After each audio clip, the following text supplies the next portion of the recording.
Good morning students, welcome to maths class. देखिए class 10th, आज हम एक नया चैप्टर नंबर है हमारा 9। ठीक है, एक्सरसाइज जो है हमारे पास वो 9 है और उसका जो नाम है वो है कोऑर्डिनेट ज्योमेट्री। ठीक है, कोऑर्डिनेट ज्योमेट्री जो क्या लास्ट में हमने जो चैप्टर पढ़ा था, चैप्टर नंबर 8 एक्सरसाइज वो कंप्लीट की थी, हाइट एंड डिस्टेंस वाली। ठीक है, चैप्टर नंबर 9 स्टार्ट कर रहे हैं।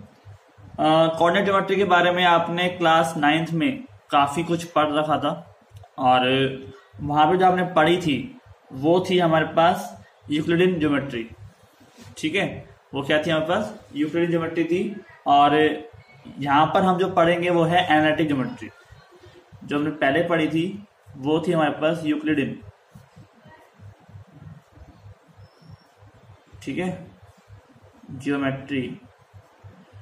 और यहां पे जो हम पढ़ रहे हैं वो है एनालिटिक।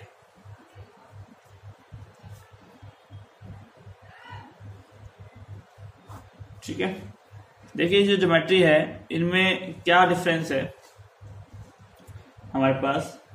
अगर हम देखें तो टर्म के अकॉर्डिंग, ठीक है, टर्म्स के अकॉर्डिंग हमारे पास ज्योमेट्री किससे रिप्रेजेंट की जाती है? कोऑर्डिनेट से। ठीक है, कोऑर्डिनेट जो किसी पॉइंट की पोजीशन को बताता है। पॉइंट है मान लो एक्स वाई, इसकी पोजीशन यानी कि वाई एक्सिस से डिस्टेंस और एक्स एक्सिस से कितना डिस्टेंस है वो जो हमें ये बताता है, इसे हम क्या बोलते हैं? कोऑर्डिनेट बोलते हैं। ठीक है, ये किसी भी पॉइंट के कोऑर्डिनेट होते हैं और जिस में ज्योमेट्री में कोऑर्डिनेट ज्योमेट्री का यूज किया जाता है उसे हम क्या बोलते हैं? Coordinate geometry. ठीक है, जिसके अंदर कोऑर्डिनेट का यूज किया जाता है। राइट, तो हमारे पास देखिए इस फॉर्म में क्या है कि आपके पास कार्टेशियन कोऑर्डिनेट्स किस किस तरह से बनते हैं वो हम यहाँ पे थोड़ा डिस्कस कर लेते हैं। तो मैं एक डायग्राम बनाता हूं, आप उसमें देखिए। ये आपके पास है एक्स एक्सिस, इसको हम एक्स, ये एक्स डैश नहीं, ये है एक्स डैश। ठीक है, ये वाई और ये वाई डैश। क्लियर? कोई दिक्कत नहीं। हमारे पास X O X dash and Y O Y dash, ये जो टर्म है आपके पास गिवन है। मान लेते हैं ये कोई पॉइंट है हमारे पास P। ठीक है, P एक्स वाई टर्म पहले ही पढ़ चुके हैं, लेकिन 10th क्लास में थोड़ा सा रिपीट कर लेते हैं। P एक्स वाई, तो P एक्स वाई में हम जानते हैं कि x और y जो डिस्टेंस है वो क्या क्या है? x डिस्टेंस तो है कौन से वाला? ये डिस्टेंस क्या है? x। ठीक है, और ये डिस्टेंस क्या है? y। क्लियर? कोई दिक्कत नहीं। ऐसे होता है ना, एक्स एक्सिस से परपेंडिकुलर डिस्टेंस वो होता है y और ये होता है x। ठीक है, मैं आपको रिपीट कर देता हूं, ये जो टर्म है ये उल्टा नहीं समझना। ठीक है, याद रखना कि आप अक्सर ये तो लंबवत है, देखो तो परपेंडिकुलर होता है एक्स एक्सिस से वो तो होता है y। ठीक है, और जो परपेंडिकुलर नहीं है, ठीक है, जो परपेंडिकुलर नहीं है मतलब जो हॉरिजॉन्टल है वो क्या है? x। राइट? ठीक है, तो ये हमारे पास क्या हो जाता है? ये है हमारे पास x और ये हमारे पास y ऑर्डिनेट्स। तो इसके लिए हम यहाँ पे मान लेते हैं पॉइंट n है। ठीक है, अब कोऑर्डिनेट को ऐसे बताते हैं। ठीक है, x एक्सिस है, मतलब x मान लो हमने आपसे कहा था कि यहाँ पे 2 और 3 है, तो 2 और 3 का मतलब क्या है कि 2 distance from x y axis, 1 and 2, मतलब 2 आ जाता, तो 1 and 2, ये 2 डिस्टेंस होता था x y एक्सिस से, और x एक्सिस से डिस्टेंस y कहलाता है, ये हो जाता 3। ठीक है, 1 2 and 3। ठीक है, तो इसे हम बोलते हैं x एक्सिस को एब्सिसा और इसे बोलते हैं हम ऑर्डिनेट। ठीक है, ये क्या होता है? ऑर्डिनेट। अब इसके अंदर हमारे पास जो OM है, ठीक है, ये एक क्या है? लाइन, एक सेगमेंट है जिसे हम एक्स कहते हैं। ठीक है, ये होता है एक्स ऑर्डिनेट, जैसे हम बोलते हैं एब्सिसा। और ऐसे ही हमारे पास एक लेंथ होती है वाई, इसे हम बोलते हैं ऑर्डिनेट। ठीक है, अब इसमें साइन, इसका सिस्टम हम देखते हैं कि साइन कैसे बताया जाता है। तो आप देखिए यहाँ पे साइन सिस्टम कैसे शो किया जाता है। तो 4 पार्ट मैंने इसे कर दिए। ठीक है, 4 पार्ट कर दिए मैंने। ये हो गया आपका एक्स, ये हो गया आपका एक्स डैश, ये हो गया वाई, और ये हो गया वाई डैश। क्लियर? हमारे पास 4 पार्ट हो गए। इन 4 पार्टों में को मैंने first, second, third, fourth quadrant में ब्रेक कर लिया। ठीक है, ये तो हो गया आपका, मान लो फर्स्ट, ये हो गया सेकंड क्वाड्रेंट, ये हो गया थर्ड क्वाड्रेंट, और ये हो गया फोर्थ। ठीक है, क्वाड्रेंट बोलते हैं। क्वाड्रेंट माने क्या होता है? चौथा हिस्सा। ठीक है, क्वाड्रेंट माने होता है 4th पार्ट। अब फर्स्ट पार्ट, चौथे पार्ट का एक पार्ट हो गया ना। First quadrant, second quadrant, third और फोर्थ। ठीक है, इससे चौथा हिस्सा हो गया इन 4 पार्टों में से। तो हमारे पास एक्स ओ वाई। ठीक है, भाई फर्स्ट क्वाड्रेंट में क्या है? देखो, इसमें क्या होता है कि एक्स की वैल्यू पॉजिटिव होती है और वाई की वैल्यू भी क्या होती है? पॉजिटिव होती है। एक्स का मान 0 से बड़ा, वाई का मान 0 से बड़ा होता है। ये दोनों वैल्यू कैसे होती है? पॉजिटिव। ठीक है, सेकंड क्वाड्रेंट के अंदर हमारे पास एक्स की वैल्यू जो यहाँ पे हमेशा नेगेटिव ली जाती है। ठीक है, इस वाले टर्म में एक्स डैश क्यों माना जाता है? क्योंकि इधर क्या होता है? एक्स नेगेटिव होता है, तो एक्स की वैल्यू लेस देन 0। लेकिन वाई की वैल्यू तो हमेशा पॉजिटिव रहेगी। यहाँ पे वाई ग्रेटर देन 0, यहाँ पर क्या हो जाता है? Negative and positive. यानी जो कोऑर्डिनेट बनते हैं वो नेगेटिव और पॉजिटिव वाले पार्ट में बनते हैं। ठीक है, नेक्स्ट टर्म हमारे पास जो है थर्ड पार्ट में जो ये नेगेटिव वाला पार्ट है X dash O Y dash. ठीक है, थर्ड क्वाड्रेंट कौन सा है? X dash O Y dash. और X dash O Y dash के अंदर आपके पास एक्स तो कैसा है? नेगेटिव है, और वाई कैसा है? नेगेटिव है। दोनों नेगेटिव है, ये पार्ट भी नेगेटिव होता है। जहां पर डैश आ जाता है, उस डैश का मतलब क्या होता है? नेगेटिव होना। तो ये क्या हो जाएगा? नेगेटिव और नेगेटिव, दोनों पार्ट नेगेटिव। यानी कि एक्स की वैल्यू भी लेस देन 0 और वाई की वैल्यू भी लेस देन 0। ये हम शो यहाँ पे करते हैं। ठीक है, और नंबर 4th पार्ट में क्या होता है? X O Y dash. ठीक है, ये पार्ट आता है एक्स ओ वाई डैश। तो इसके अंदर हमारे पास क्या टर्म हो जाती है? एक्स तो यहाँ पे देखो कैसा है? पॉजिटिव है। एक्स ओ वाई डैश में एक्स पॉजिटिव है और वाई कैसा है? नेगेटिव। एक्स तो है पॉजिटिव और वाई कैसा है? नेगेटिव। तो इसमें क्या हो जाएगा? Plus and minus. ठीक है, आपको अगर कहीं भी कंफ्यूजन हो किसी पार्ट में कि कैसे पता चलता है कि पॉजिटिव कौन सा है, नेगेटिव कौन सा है, तो आप उसके क्वाड्रेंट में देख लो। ठीक है, 4th क्वाड्रेंट क्या होता है? X O Y dash. First quadrant क्या होता है? X O Y. ठीक है, एक्स ओ वाई है, ये क्या हो जाएगा?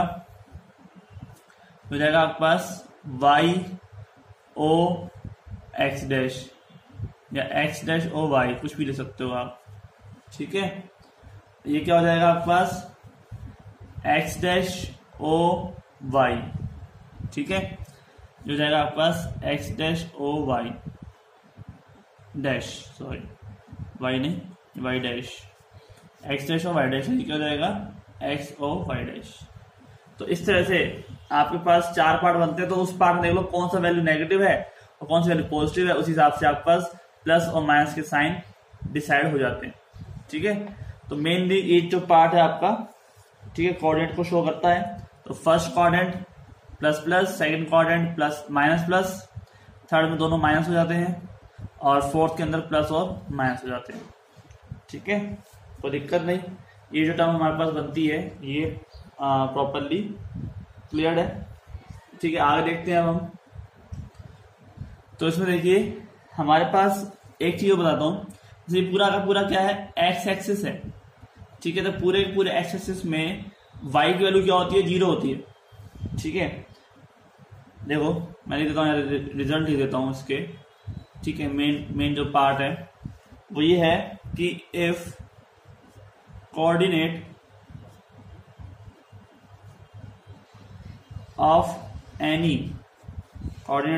Any point P is XY, ठीक है, देन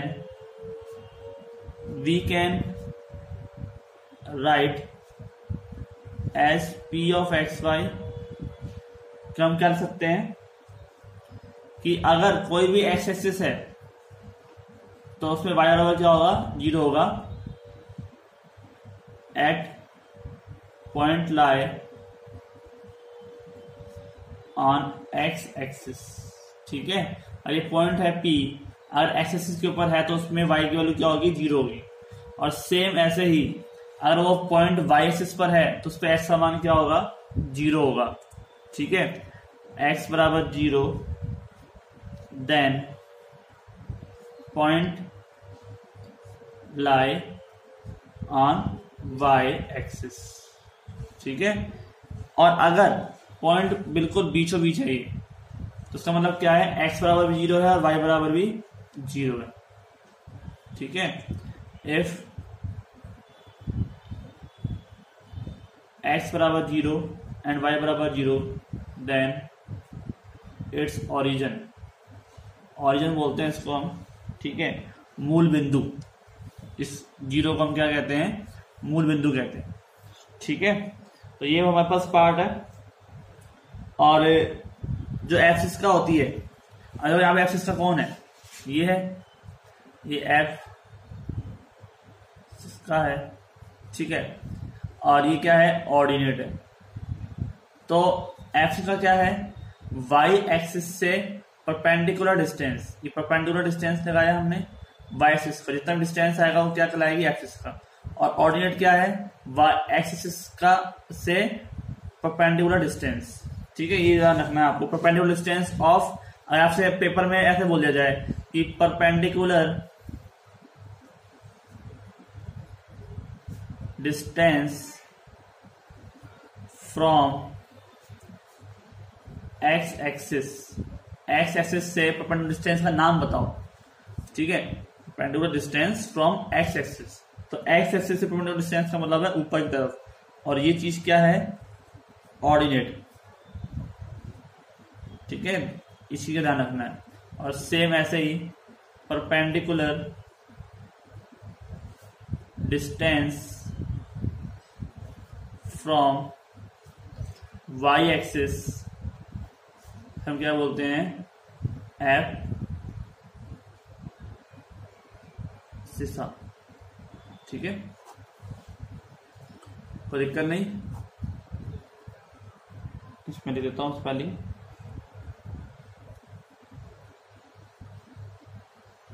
ठीक है, तो हमारे पास जो टर्म है वो इस तरह से बन जाती है। क्लियर, तो हमारे ये टर्म आपने सीख लिया प्रॉपरली, समझ में आ गया आपको कि क्या क्या प्रॉपर्टी इसमें हो सकती है। ठीक है, अब हम आपको नेक्स्ट जो टॉपिक है वो लेके चलेंगे, डिस्टेंस बिटवीन 2 पॉइंट्स। ठीक है, डिस्टेंस जो है 2 पॉइंट्स के बीच में वो कैसे निकाला जाता है, क्या होता है, वो टर्म्स जो है सब हम आपको बताते हैं।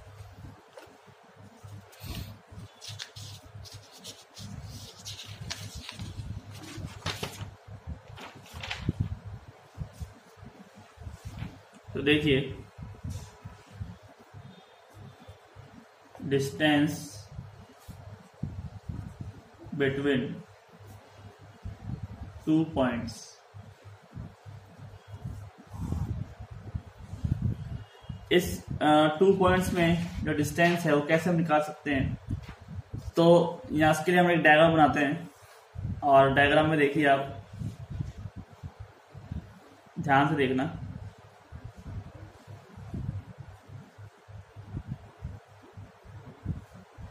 आज खाली हम डायग्राम बनाना सिखाएंगे आपको, बाकी टर्म कल देखते हैं, नेक्स्ट लेक्चर में। तो P ऑफ एक्स वाई और ये है R, ये है Q of x2 and y2, ये x1 y1, ठीक है। ये देखिए यहाँ पे डिस्टेंस क्या है, 2 पॉइंट के बीच में डिस्टेंस, ये आपको बताना है। P और Q के बीच में कितना डिस्टेंस आएगा, ये डिस्टेंस बताने के लिए हमने यहाँ पर जो टर्म लिया, आप देखो ये है x1 और ये है y1, ठीक है। ये x2 y2, अब x2 y2 का मतलब क्या है, x2 कौन सा है यहाँ पर, x2 है हमारे पास, कौन सा, ये x2 है या y2 है, बताओ, ये y2 है पूरा का पूरा, ठीक है। y2 है मतलब कि यहाँ से y2 नहीं है, यहाँ से पूरा का पूरा y2 है, ठीक है। और यहाँ से लेकर यहाँ तक का कितना है, y1 है, जो कि पॉइंट यहाँ पर है ना P, तो जब ये y1 होगा तो ये भी तो y1 ही होगा, ठीक है। और x2 y2 यानी पूरा का पूरा y2। अब x2 क्या है, x2 है हमारे पास ये पूरी टर्म, कौन सी, ये जो हमारे पास टर्म बनती है x2 वाली, ये बनती है हमारे पास, जब x1 तो हो गया हमारे पास ये, ठीक है, और x2 हो गया हमारे पास पूरा का पूरा ये, क्लियर।